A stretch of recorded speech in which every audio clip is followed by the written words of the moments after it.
ao ponto. Nesse mês de conscientização, a Outubro Rosa nos lembra da importância do diagnóstico precoce e da prevenção do câncer de mama, mas também vai muito além disso. Essa é uma campanha, um convite sobre reflexão da desigualdade de gênero e diversas formas de violência que ainda atingem as mulheres. Em uma sociedade marcada pelo machismo estrutural, muitas enfrentam junto à doença a violência. 70% das mulheres que passam pelo tratamento de câncer de mama sofrem algum tipo de violência, ou são abandonadas pelos seus parceiros ou aqueles que estão ao seu lado para o apoiar. Mais do que uma campanha de saúde, o Outubro Rosa é um chamado à empatia, ao acolhimento e à ação coletiva. Falar sobre cuidado é também falar sobre o direito da mulher de não se calar diante da dor e das violências que enfrenta. Olá, professor Rafael, seja muito bem-vindo. Hoje estamos com um convidado muito especial, o professor e advogado Rafael Nascimento. Professor, o que é o feminicídio? Tudo bem? Boa Tudo tarde bem, a né? todos. Muito obrigado pela recepção, obrigado pelo convite que me fizeram. Me sinto muito honrado em estar aqui hoje transmitindo um pouquinho de conhecimento com vocês. E digo mais, honrado em transmitir o conhecimento e ser recebido por alunos de peso como vocês, né? A gente É fica verdade? muito feliz em ter um professor Então- tão de peso como você. Muito obrigado, muito obrigado. Então, eu tenho certeza absoluta que a iniciativa de vocês é um treinamento para vocês ter o sucesso que eu garanto, hein? Garanto e presto fiança do sucesso de todos vocês. Dito isso, passando a resposta da pergunta, o que é feminicídio? Nós temos que entender o seguinte, que o extermínio da vida extrauterina, basicamente ela deve se chamar homicídio. Por quê? O homicídio ele não está ligado ao fato do masculino, mas sim ligado ao extermínio da vida de um homem. Qual homem? Um ser humano, correto? Homo sapiens sapiens. Dito isso, o que eu quero me referir? Que o feminicídio, ele nada mais é que uma quebra daquilo que é o homicídio. Significa dizer o seguinte, que a palavra feminicídio, ela é uma construção doutrinária. Porque a morte de alguém, de um ser humano, o Homo sapiens sapiens, basicamente deve se chamar homicídio. Morre uma mulher, que não é pelas razões da condição sexual feminina, morre, esse crime se chama femicídio. Percebam a diferença? Para ela ser mulher. Feminicídio, a pessoa morre pelas razões do menosprezo da condição do sexo feminino. Cito exemplos. Ou melhor, cito a lei, que diz o seguinte: relação íntima de afeto e relação de convivência doméstica. Feminicídio. Agora, femicídio, a morte de uma mulher, tão somente. E não é por conta dessas duas razões. Correto? Então, primeiramente, a gente coloca esse ponto aqui, que o extermínio da vida extrauterina, ele deve sempre se chamar de homicídio, porque o extermínio da vida de um ser humano, independentemente de sexo ou gênero. Agora, a morte causada por alguém de uma mulher pelas razões da condição do sexo feminino, feminicídio. A morte de uma mulher, estou dizendo o quê? Femicídio. Correto? Correto. E por que digo que o extermínio da vida extrauterina? Porque se for uterina, nós estamos falando do quê? Estamos falando de aborto. Correto? No seguinte sentido, não há uma diferença entre sexo e gênero. Lembrando o seguinte, Hannah Arendt foi uma camarada que começou a discutir essa situação referente à diferença de sexo e gênero, correto? Começou a tratar sobre essa questão da construção do gênero através de uma perspectiva social. Aí que está o grande ponto. Porque se eu desconsidero essa teoria, eu passo a analisar tão somente o sexo biológico.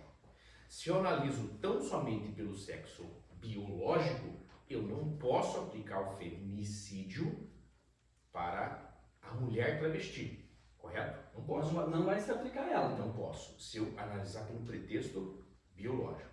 Agora, se eu analiso pelo conceito, pelo pretexto do gênero, aí eu preciso aplicar à mulher transgênero a possibilidade do feminicídio.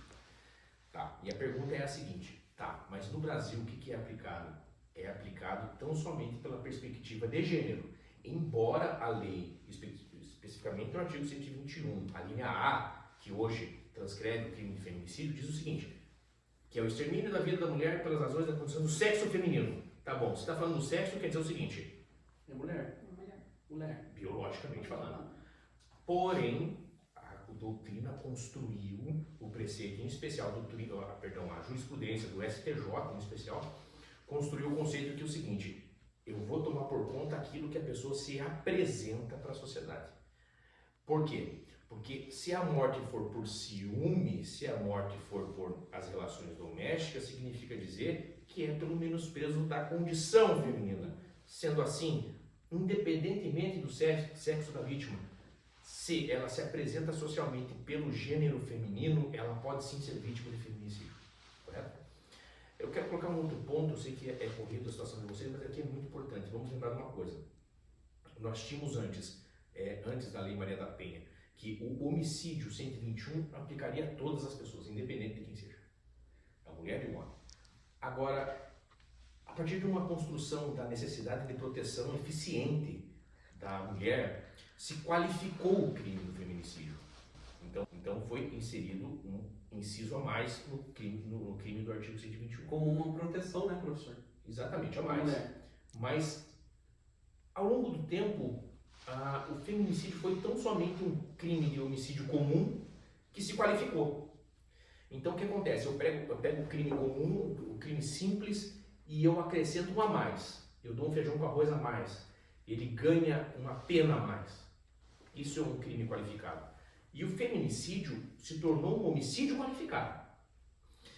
Porém, este ano tivemos uma alteração muito importante, tá? E provavelmente muitos dos vadimentos aí já não estão Atualizados ainda. Nós tivemos a inserção do 121, a linha A, que isolou o feminicídio dos demais crimes. Então, hoje nós temos uma figura do feminicídio específica para o feminicídio. E, digo mais, estamos falando de 30 anos de cana, não estamos falando de 20 como era. Aumentou. Com certeza. Eu estava dando uma olhada dos dados, a cada 4 mulheres mortas por dia por feminicídio. Estava dando uma olhada nos dados. E medidas protetivas são 20% não são obedecidas, não descumpridas. Então, Vou trazer um dado mais sensível, no sentido específico. Esses dias eu estive falando com uma policial na delegacia de Colombo. Ela me relatou que ela faz 12 medidas protetivas por dia. Nossa. 12. Exatamente, a mais. Mas, ao longo do tempo, o feminicídio foi tão somente um crime de homicídio comum que se qualificou. Então, o que acontece? Eu pego o crime comum, o crime simples, e eu acrescento um a mais. Eu dou um feijão com arroz a mais. Ele ganha uma pena a mais. Isso é um crime qualificado. E o feminicídio se tornou um homicídio qualificado. Porém, este ano tivemos uma alteração muito importante, tá? E provavelmente muitos dos vadimentos aí já não estão Atualizados ainda. Nós tivemos a inserção do 121, a linha A, que isolou o feminicídio dos demais crimes. Então, hoje nós temos uma figura do feminicídio específica para o feminicídio. E, digo mais, estamos falando de 30 anos de cana, não estamos falando de 20 como era. Aumentou. Com certeza. Eu estava dando uma olhada dos dados, a cada 4 mulheres mortas por dia por feminicídio.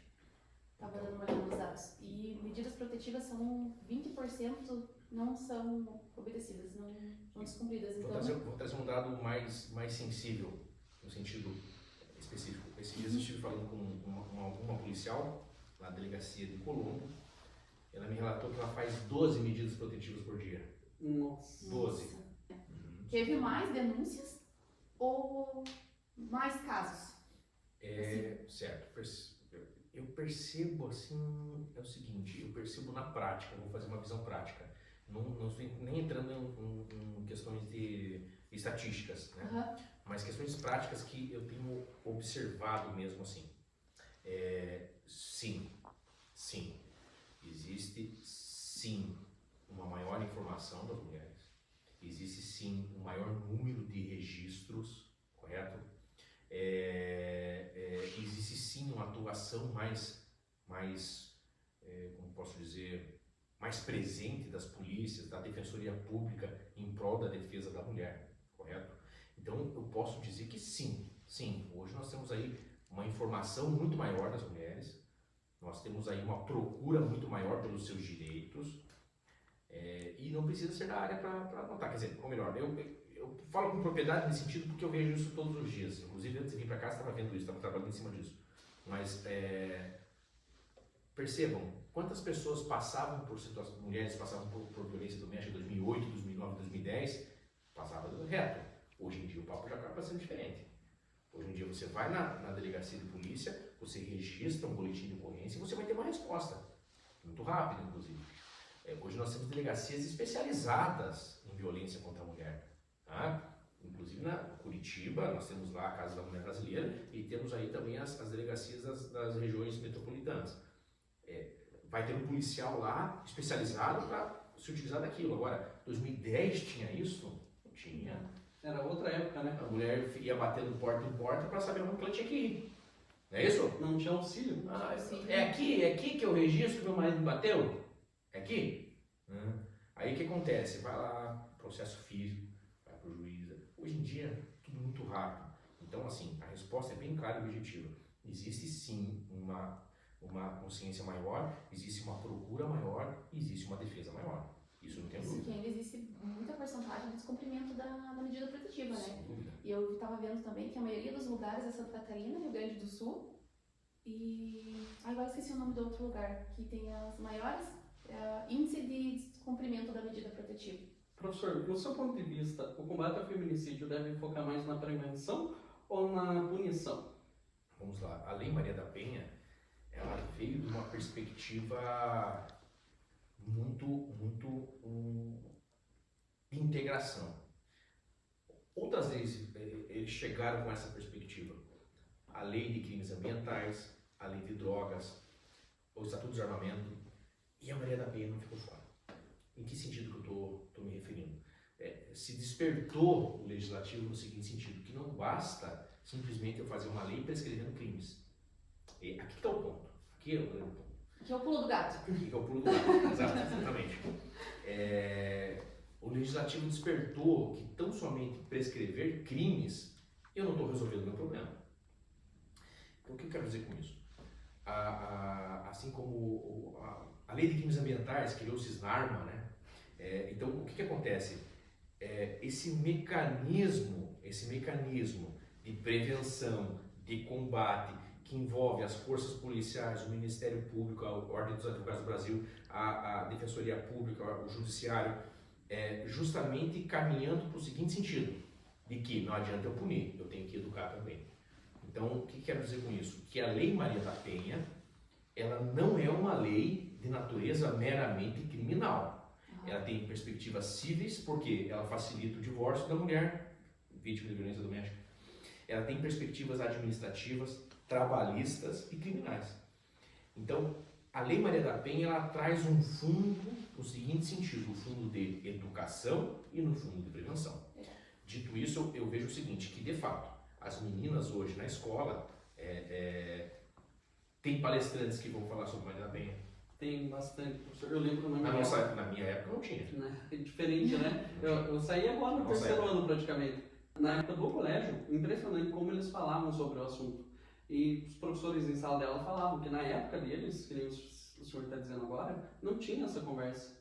Não tinha essa prevenção, essa conversa para se prevenir dessa violência que a pessoa podia causar. Isso que você, por exemplo, você estudou, você daqui de Curitiba ou você da onde, Matheus? Daqui mesmo. Porque a gente que é do interior é diferente. Também não havia essa conversa. Hoje em dia... É mais difícil de chegar a informação ou da prevenção chegar lá. E muitas pessoas não sabem qual que é a diferença entre a Maria da Penha, a lei e a do feminicídio. Tem muitas pessoas ainda que não sabem qual que é a diferença, professor. Explicando assim, simples e objetivo para a pessoa que está em casa, assim, falando, não, eu sei qual que é a diferença. Veja bem, a Lei Maria da Penha é essa lei, né, realizada em 2006, que tem por objetivo o quê? Proteger a mulher vítima de violência doméstica. Ponto. Tudo bem? Tudo bem. A Lei Maria da Penha, ela trouxe também o quê? A qualificação do homicídio e agora a última, que é a do feminicídio, né? E agora, por último, uma nova lei, cujo nome não vou lembrar, que trouxe somente o crime de feminicídio. O que eu quero dizer com isso? O feminicídio é o crime de matar a mulher pelas razões da condição do sexo feminino. Ser mulher. Por ser mulher. Ponto. Esse é o ponto. A Lei Maria da Penha é a lei que protege a mulher sob a perspectiva do gênero. Ponto. Essa é a diferença. Está protegendo ela por ser mulher. Exatamente. E ela está trazendo o quê? Projetos educativos, está trazendo integração das forças para a proteção da mulher. Como assim integração das forças? Patrulha Maria da Penha, Polícia Civil treinada para atender a mulher vítima de violência doméstica. Hoje, na Casa da Mulher Brasileira, tem um ML na Casa da Mulher Brasileira. Isso é o quê? É a perspectiva da Lei Maria da Penha protegendo a mulher. Ou seja, a Lei Maria da Penha ela é muito mais abrangente sob a perspectiva da proteção da mulher. Agora, a lei do feminicídio, ela traz o crime de feminicídio para dentro do Código Penal. Esse é o grande ponto. Interessante. Professor, e quais mecanismos jurídicos existem para proteger as mulheres em situações de vulnerabilidade social? O primeiro deles é a medida protetiva. A medida protetiva é o seguinte: eu preciso tão somente da alegação de uma prática de um crime e o temor daquela mulher em ter contato com o seu agressor. Ponto. É isso que eu preciso. Veja bem, é o primeiro mecanismo.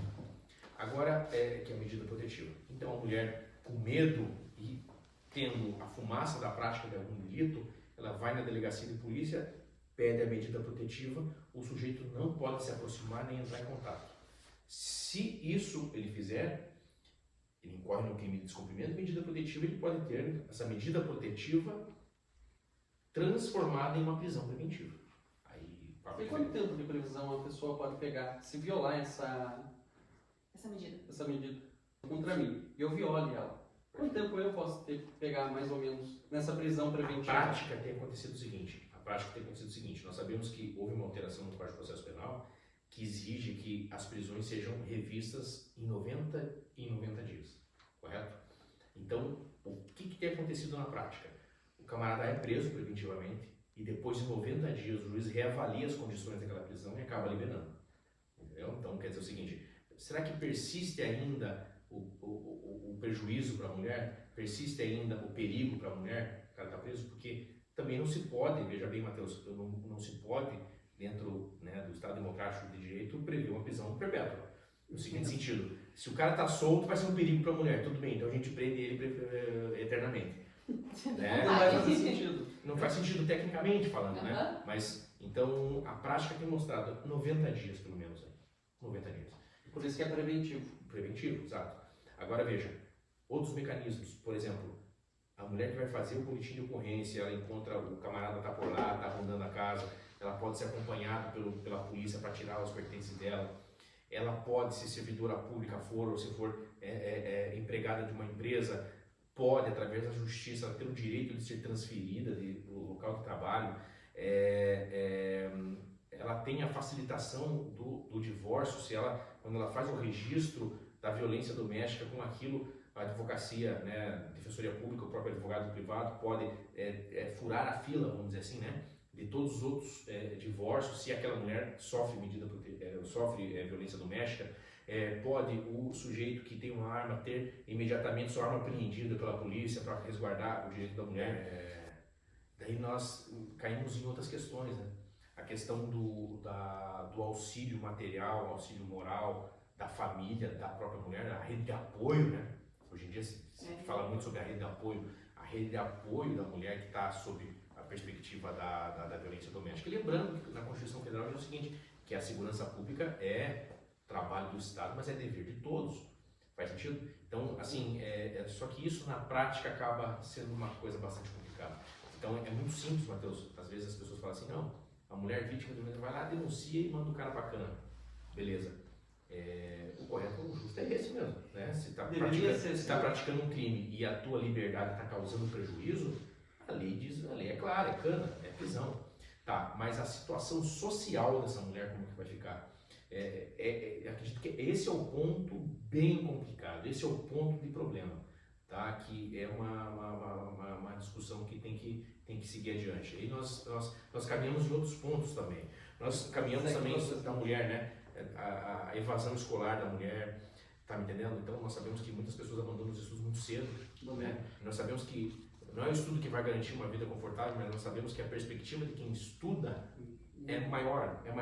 Então é uma situação bastante complicada que vai algumas horas aí de discussão, sabe? E normalmente os perfis, eu estava vendo dos homens que agredem as mulheres, são pessoas novas. Não é, o grande índice ali dos 18 aos 35, 40 anos, os homens.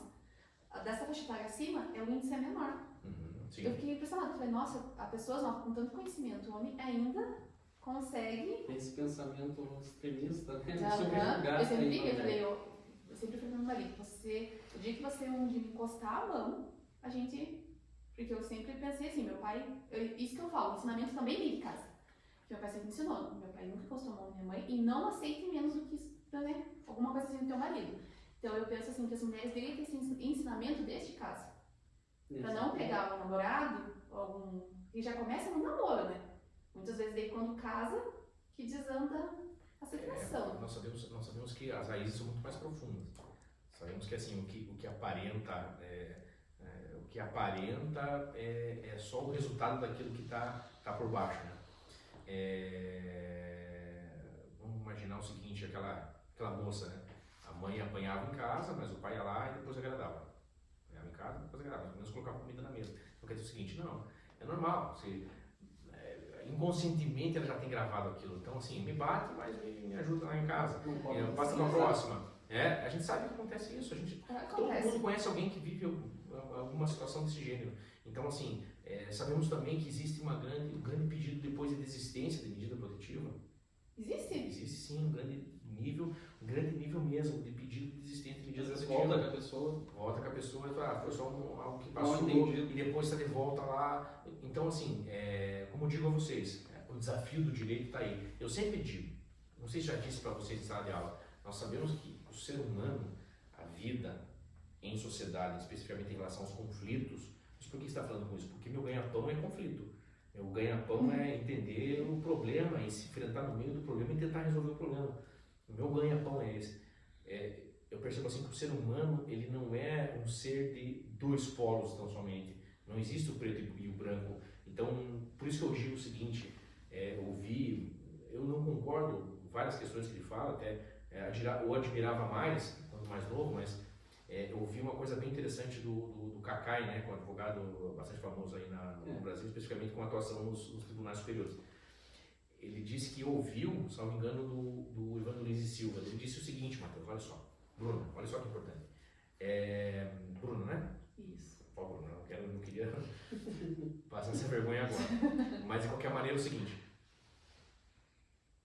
Como eu faço para ser um grande advogado? Olha isso. A pergunta que ele fez para o Evandro Lins e Silva. Evandro Lins e Silva que protagonizou o julgamento do Doca Street, né, na década de 70. Enfim, é uma referência para todos nós criminalistas. O segredo é simples, faça o seguinte, leia tudo o que você puder, conheça todos os tipos de pessoa que você puder. Leia o gibi, leia a revista, leia o conto erótico, leia leia a piada do Ari Toledo, leia o que for. Se sobrar um tempinho, aí você lê o livro de direito. Olha que interessante. O que ele está querendo dizer com isso? Que a formação do criminalista, antes de mais nada, ela vem de uma maneira humanística, da gente conseguir entender o preceito por trás daquilo que está acontecendo. Só assim eu vou ser efetivo de verdade, só assim eu vou conseguir lidar com as pessoas. De verdade, talvez. Talvez começar a conseguir lidar. Faz sentido? Faz sentido, com certeza. E a nossa palestra aqui, nossa conversa aqui está sendo uma questão muito importante, porque eu percebo que eu estou conseguindo trazer um lado mais perfumado ou com odor do que é a lei. A lei a gente aprende que é aquilo que está ali. Mas como é que vai funcionar isso na prática? Como é que vai funcionar quando eu sou procurado, alguém relatando uma situação? Olha só, uma situação de traição, só que ao mesmo tempo relatando uma situação de violência doméstica. Nossa. Como é que funciona? Será que o discurso está vindo límpido para mim? Pode até que sim, mas eu vou ter que ter essa habilidade de entender. Tá me entendendo?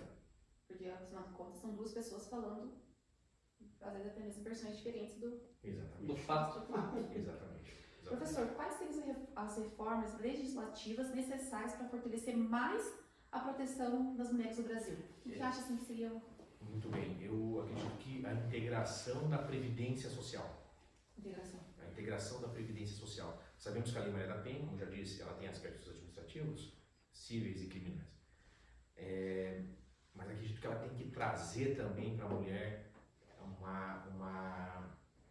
uma pegada protecionista, financeira mesmo, nesse ponto. Que seja mais rápido, mais Exatamente. Porque nós temos, por exemplo, assim, o BPC Loas, muito bem. Nós temos a Bolsa Família.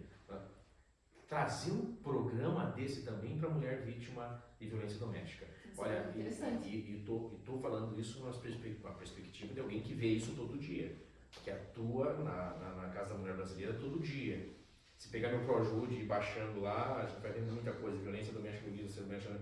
Então, assim, eu tenho percebido, assim, na prática da advocacia, né? No terno suado, no terno molhado de chuva, o quê? Que a proteção social, financeira, econômica da mulher, eu acredito que tinha que ser ampliado também. Porque até mesmo no INSS, se você for fazer uma coisa na previdência social, é tudo muito demorado, igual o professor falou. Então, por que eu tenho, quer dizer o seguinte... Queria que seja uma coisa que fosse mais ágil, rápido, que desse aquela assistência... Que bom que a lei me garante um divórcio mais acelerado. Que bom.